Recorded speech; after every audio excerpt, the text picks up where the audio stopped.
You don't need a ton of experience or money to start a garden. In this video, I'm going to show you how you could start a fall garden without breaking the bank. So I recently picked up 18 vegetable plants for $29, and I also picked up a few different types of herbs for $3.99 each and some seeds, all of which came to around $100. So you can definitely start a small garden without spending a ton of money. And before I get into the list of what I'm planting, let me say this. Get that imposter syndrome out of your head. Stop telling yourself you have a brown thumb. The truth is, a green thumb is learned. Even the best gardeners have killed plenty of plants. I myself have killed plants too. The only way you get good is with trial and error. So don't be afraid to start and let's garden on. One of the most common questions I get is what kind of soil you use. Well, I use a local company called Heirloom Soils. They're really good because they have a ton of beneficial ingredients, but what I like about them most is they don't use peat moss. They actually use coco coir, which comes from coconuts. So it's much more renewable, but they have a ton of beneficial ingredients like leaf mold compost, other kind of compost, forest products. So I would go to your local nursery and try to find a soil that's local and has beneficial ingredients in it.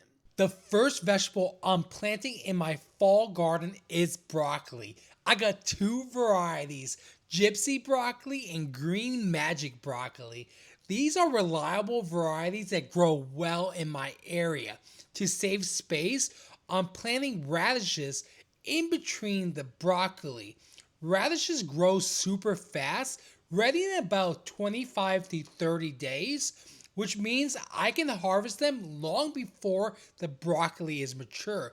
And here's the best part. Because they grow so quickly, I can do multiple succession planting of radishes before the season's over. So as soon as I pull up one batch, I can tuck more seeds in and they'll keep producing while the broccoli fills out. I'm making this raised bed super productive. I'm not stopping at just broccoli and radishes with this part of my garden.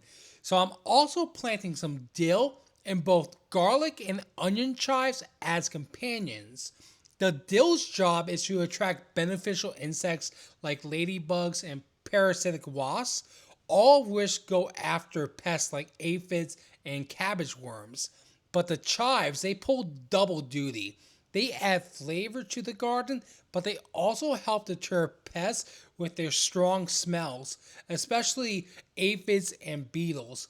Together, this mix of broccoli, radishes, dill, and chives keep the bed super productive and better yet, protected.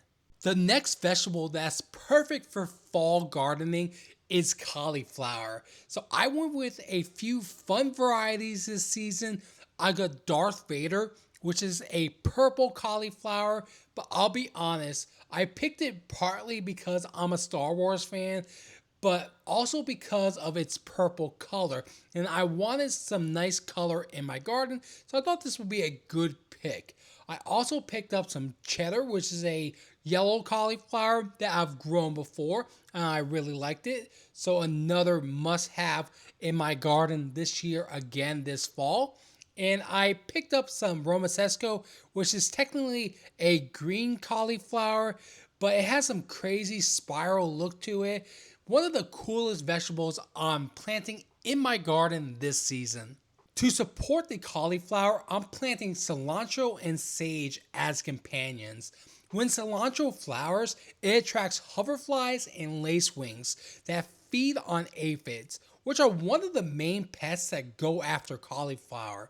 Sage helps in a different way. Its strong scent masks the smell of the brassicas, confusing cabbage moths and flea beetles, so they're less likely to find my plants. So with cauliflower, cilantro, and sage working together, you got a good mix of color, flavor, and natural pest protection in this same bed. So if you live in a warm zone like I do, you can actually still grow cucumbers in the fall. but I would pick a fast maturing cucumber. Like these are some pickling cucumbers. They are maturing within 55 days. So that means I'll be harvesting some cucumbers and ready to make my own pickles before I get my first frost.